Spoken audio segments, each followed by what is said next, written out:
Friends, இன்றைக்கி நம்ம பார்க்க போகிற ரெசிபி என்னென்னு பார்த்தீங்கன்னா திடீர் தக்காளி சட்னி தான். ரொம்ப ஈஸியாக சிம்பிளாக டக்குன்னு செஞ்சிடலாம், குயிக்காக செஞ்சிடலாம். வாங்க எப்படி செய்யலான்னு பார்க்கலாம். ஃப்ரெண்ட்ஸ், இன்றைக்கி நம்ம பார்க்க போகிற ரெசிபி என்னென்னு பார்த்தீங்கன்னா திடீர் தக்காளி சட்னி. ரொம்ப ஈஸியாக சிம்பிளாக அரைக்கலாம். அதுக்கு ஒரு மிக்ஸி ஜார் எடுத்துக்கலாம். அதுக்கு பார்த்தீங்கன்னா ஒரு 3 தக்காளி அரைஞ்சிருக்கேன், போட்டுக்கலாம். 2 ஸ்பூன் மிளகாத்தூள் போட்டுக்கலாம்.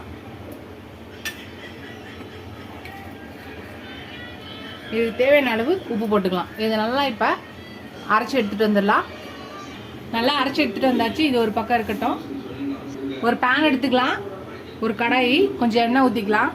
இப்போ 1 ஸ்பூன் கடுகு, 1/2 ஸ்பூன் உளுந்து, 1/2 ஸ்பூன் சீரகம். இது நல்லா வெடிக்கிட்டோம். வெடிச்சிருச்சு. இப்போ பொடியாக நறுக்குன்னா ஒரு சின்ன துண்டு இஞ்சி போட்டுக்கலாம். 2 பச்சை மிளகாய், 2 காஞ்ச மிளகாய், கொஞ்சோண்டு கருவேப்பிலை போட்டுக்கலாம். நல்லா வெடிக்கிட்டோம்.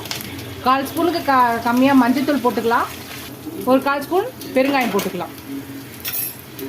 இது ஒரு நல்லா கலக்கிட்டு இப்போ நம்ம அரைச்சி வச்ச பேஸ்ட்டை ஊற்றிடலாம்.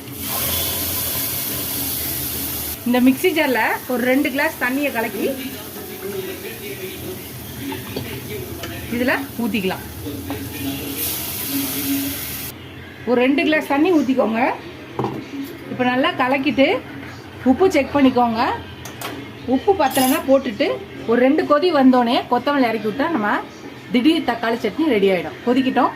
அதுதான் 2 கொதி வந்துச்சு. நம்ம கடைசியாக கொத்தமல்லி தூவிட்டு நம்மளோட திடீர் தக்காளி சட்னி ரெடி ஆகிடுச்சு. ஆஃப் பண்ணிடலாம். அவ்வளோதான். இட்லி வச்சுட்டு அதுக்கு மேலே இந்த திடீர் தக்காளி சட்னியை ஊற்றி அப்படியே தொட்டு சுட சுட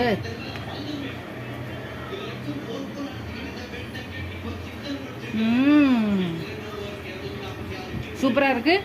நீங்களும் இந்த திடீர் தக்காளி சட்னியை ட்ரை பண்ணி பாருங்கள். ட்ரை பண்ணி பார்த்துட்டு எப்படி இருக்குன்னு சொல்லுங்கள். எப்பயும் ஒரே மாதிரி தக்காளி சட்னி, தக்காளி குழம்புன்னு வைக்காமல் இந்த மாதிரி ட்ரை பண்ணி பாருங்கள். இந்த வீடியோ உங்களுக்கு பிடிச்சிச்சுன்னா லைக் பண்ணுங்கள். ஃபஸ்ட் டைம் என் சேனல் பக்கம் சப்ஸ்கிரைப் பண்ணிட்டு பாருங்கள். ஃபுல் வீடியோ பாருங்கள். உங்கள் ஃப்ரெண்ட்ஸ்க்கு இந்த சேனலை ஷேர் பண்ணி சப்ஸ்கிரைப் பண்ண சொல்லுங்கள். Keep supporting my channel. இதோட அடுத்த ரெசிபியில் பார்க்கலாம். டாடா பாபா ஃப்ரெண்ட்ஸ்.